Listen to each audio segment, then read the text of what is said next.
이러한 사실을 이처럼 적나라하게 공개할까 말까 많이 고민했습니다. 이러한 개념을 알고 있는 증권회사나 기관 투자자 또는 소수의 사람들은 이러한 수익 구조를 많은 사람들이 아는 걸 원치 않기 때문이죠. 매달 자신들에게 돈을 갖다 바치던 고객들이 점차 경쟁자로 변해버리기 때문입니다. 한마디로 그들만의 리그를 침범한다고 생각할 수 있기 때문이죠. 제가 이 상품을 알게 된 건 10년 전쯤이었을 것입니다. 해외 증권업계에서 일하시던 분을 운 좋게 알게 되면서 이 분야에 대해 심도 있게 알게 되었고 많은 걸 배웠습니다.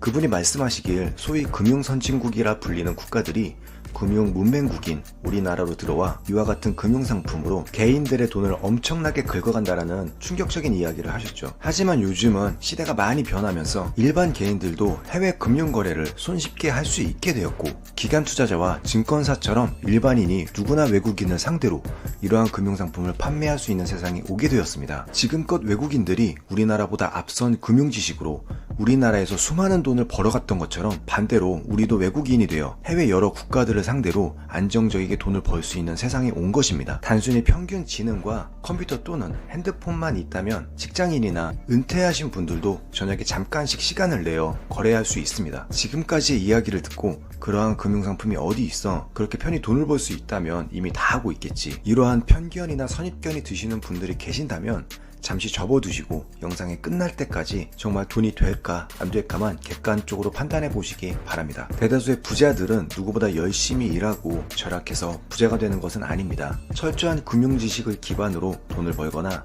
사람들의 심리를 교묘하게 이용하여 돈을 벌죠. 투자나 사업이 이에 해당될 것입니다. 하지만 이 두 가지 모두를 이용해서 돈을 버는 사람들이 있습니다. 이들은 지금 이 순간에도 안정적이게 어마어마한 부를 벌어들이고 있죠. 이들은 바로 보험사입니다. 보험사의 수익 구조는 단순하지만 정작 판매하는 보험 상품들은 일반인들이 쉽게 이해하지 못하게 아주 복잡한 구조로 설계하여 가입하는 고객들을 혼란스럽게 만듭니다. 또한 공포와 희망이라는 감정을 이용해 가입을 유도하며 최대한 많은 고객을 유치하죠. 이렇게 보험에 가입한 사람들은 수도 없이 많지만 그중 극소수의 사람들만이 보험의 혜택을 보게 됩니다. 처음부터 보험사는 보험 지급률을 낮추기 위해 과거 병력을 조회하고 나이를 평가하며 건강 상태를 선별하여 애초에 보험금을 지급할 확률을 최대한 낮추어 버리기 때문이죠. 철저하게 확률을 계산하여 손해를 볼 수 없는 구조로 보험을 판매합니다. 주식 투자로 세상에서 가장 큰 부를 이룬 워렌 버핏 또한 자신이 운영하는 버크셔 해셔웨이의 포트폴리오에서 가장 큰 비중을 차지하고 있는 사업 또한 보험회사라고 합니다. 워렌 버핏은 자신이 보유하고 있는 보험회사를 매달 보험료가 들어오는 현찰 바구니라고 표현했다고 합니다. 이는 만기가 없는 레버리지 자금이라 하여 사고가 발생할 때마다 보험료를 지급해주고도 남은 고객들의 보험료 수천억 달러를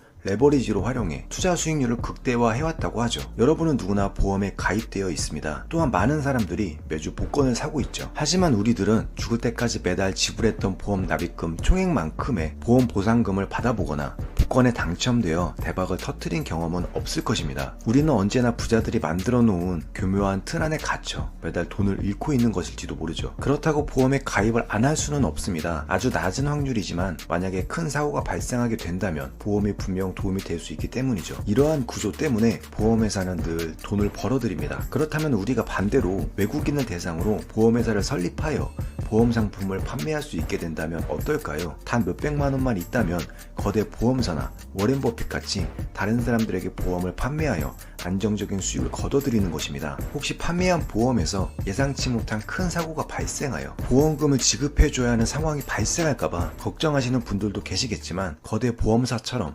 우리도 보험을 판매하여 받은 보험금의 일부로 재보험에 가입하여 리스크를 상쇄시키면 그만입니다. 이처럼 보험회사는 망할 수 없는 수익구조를 가지고 있고 우리 또한 그렇게 돈을 벌 수 있는 것이죠. 벌어들이는 수익과 지출되는 비용을 산술적으로 철저히 관리하면 되기 때문입니다. 보험 중에는 생명보험, 자동차 보험, 화재보험 등등 여러 보험들이 있지만 그 중에서 개인이 소액을 가지고 보험 사업을 하기 위해서는 옵션이라는 금융상품이 유일할 것입니다. 옵션이라는 금융상품을 아시는 분들은 거의 없을 것입니다. 정확히 이해하는 사람은 아주 극소수이며 만약 옵션을 안다 해도 본래의 기능은 무시하고 잘못된 방식으로 거래하는 사람들이 대부분일 것입니다. 실제 옵션의 구조는 보험 상품과 동일합니다. 태초에 만들어진 이유가 금융시장에서 상품 간 거래에서 발생하는 위험을 보험과 마찬가지로 해지하기 위해 만들어졌기 때문이죠. 옵션에는 옵션 매도와 옵션 매수가 있습니다. 옵션 매도란 미리 정해진 조건에 따라 특정 시점에 특정 가격까지 상품 가격이 도달하지 못한다면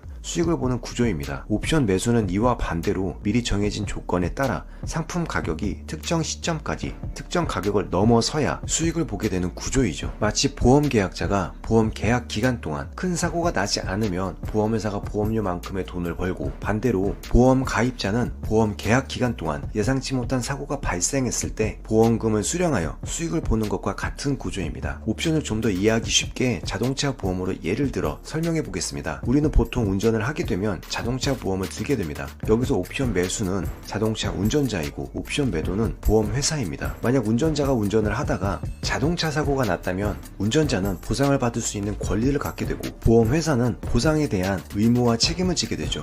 언뜻 보기에는 보상에 대한 의무와 책임이 있는 보험사가 불리해 보이지만 우리가 모두 알다시피 언제나 돈을 버는 쪽은 보험회사가 됩니다. 여기서 보험보다는 옵션이 좀 더 유리한 점이 있습니다. 자동차 보험은 보험회사가 계약 기간 중 운전자의 보험 계약을 다른 보험사에게 사고 파는 거래를 못하지만, 옵션은 기존의 보험 계약이 불리하다 생각이 들면 다른 보험사에게 조금의 손해를 보고 보험 계약을 사고 파는 거래가 가능하다는 장점이 존재합니다. 즉, 가입자가 위험한 운전 습관을 가졌다는 걸 뒤늦게 알게 되었다면 보험회사는 정해진 계약 기간 동안 어쩔 수 없이 보험 계약을 유지해야 하지만, 옵션 매도자는 조금 손해를 보더라도 위험하다 생각되는 운전자와의 계약을 다른 보험사에게 팔아치워 보험 계약을 조기에 정리하여 위험을 회피할 수 있게 됩니다. 아니면 아예 처음부터 보험을 판매하는 과정에서 리스크를 차단할 수도 있습니다. 좀 전에 거대 보험사들은 예상치 못한 큰 사건에 대비하여 다른 보험사에게 보험을 들어준다고 말했었습니다. 이를 재보험이라고 하죠. 옵션 매도자 역시 마찬가지입니다. 재보험과 같이 옵션 매도자가 보험을 파는 것과 동시에 보험을 판매하여 받은 보험료 일부를 옵션 매수로 보험을 구입하여 재보험에 들어두게 되는 것입니다. 애초에 손실을 제한시켜 놓고 보험 계약을 시작하게 되는 거죠. 이렇게 하면 아주 높은 승률로 지속적인 수익을 보며 손실 또한 제한할 수 있습니다. 이러한 방식으로 옵션 매도자와 수많은 보험사들은 큰 위험 없이 수익을 지속적으로 벌어들일 수 있게 되는 거죠. 대부분의 개인 거래자들은 옵션을 매수합니다. 그것도 보험이 아닌 대박을 노리며 수익 볼 가능성이 아주 낮은 복권을 사들이죠. 복권을 판매하는 증권사 직원들이나 외국인들은 이를 두고 낙엽 긁어 모으기라고 하며 눈먼 돈을 주워 먹기라고 합니다. 개인들은 돈을 잃고 기관과 증권사 외국인들은 돈을 법니다. 대부분 옵션 거래하는 개인들은 옵션을 위험의 해지 수단으로 보험에 가입하거나 반대로 보험회사를 운영하는 사업으로 생각하지 않고 상품의 특성만을 이용해 대박을 쫓는 로또 같은 복권으로 생각을 하며 투기를 하기 때문에 늘 돈을 잃습니다. 하지만 기관과 증권사들도 개인처럼 눈먼 돈에 눈이 멀어 과도한 욕심에 기준 없이 무분별한 보험을 팔아 쪽박을 차는 경우도 있습니다. 이 부분까지 이야기하면 내용이 길어지니 다음 영상에서 이야기하도록 하겠습니다. 다시 돌아와 시간이 흐르며 개인들도 점차 옵션 매수로는 더 이상 돈을 벌 수 없다는 사실을 알게 됩니다.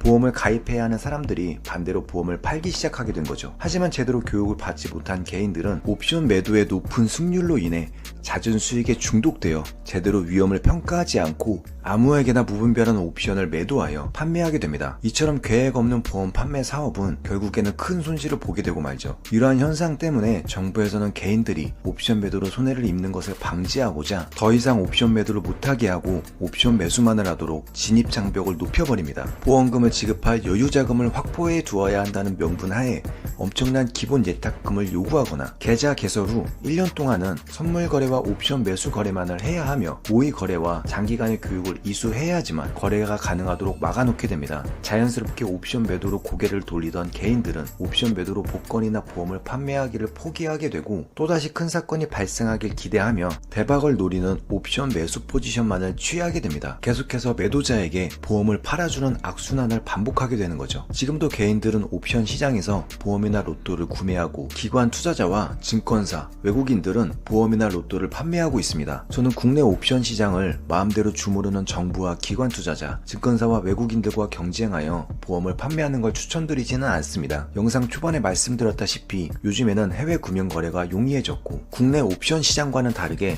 간섭이나 진입 장벽이 없어 누구나 작은 목돈으로 해외에서 보험 사업을 시작할 수 있습니다. 해외 시장은 누구에게나 공평한 시장입니다. 보험을 판매할 수 있는 상품이나 대상 또한 무궁무진하게 많죠. 그만큼 판매 대상을 선별하여 효과적으로 보험을 판매할 대상이 많다는 뜻입니다. 누구나 철저한 사업 계획을 가지고 위험한 고객들을 꼼꼼히 선별하여 보험을 판매한다면 기존의 보험회사들처럼 안정적인 수익을 벌어들일 수 있을 것입니다. 저는 옵션 매매에 관심이 있으신 분들이나 이미 옵션 매매 매매를 하고 계시는 분들이 올바른 방법으로 옵션을 판매하여 보험회사를 운영할 수 있도록 도와드리는 가이드 역할을 하고 있습니다. 만약 해외 옵션 매매에 관심이 있으시거나 안정적인 수익을 벌어들일 수 있는 사업 방법을 배우고 싶으신 분들은 제 채널에 오셔서 해외 옵션 매매의 기초 영상들을 보시고 매매 방법을 배우시고 자신만의 사업을 구축하여 안정적인 수익을 벌어들이시기 바랍니다. 마지막으로 당부드리고 싶은 말이 있습니다.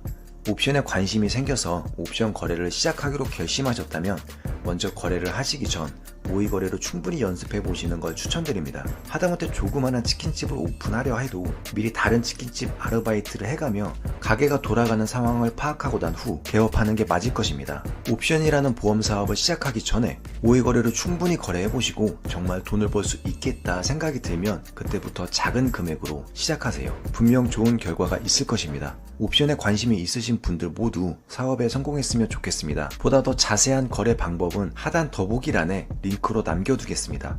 앞으로도 옵션에 관한 영상들을 받아보고 싶으신 분들은 구독과 좋아요 부탁드리도록 하겠습니다. 네, 오늘은 여기까지 하겠습니다. 네, 긴 영상 봐주셔서 감사합니다.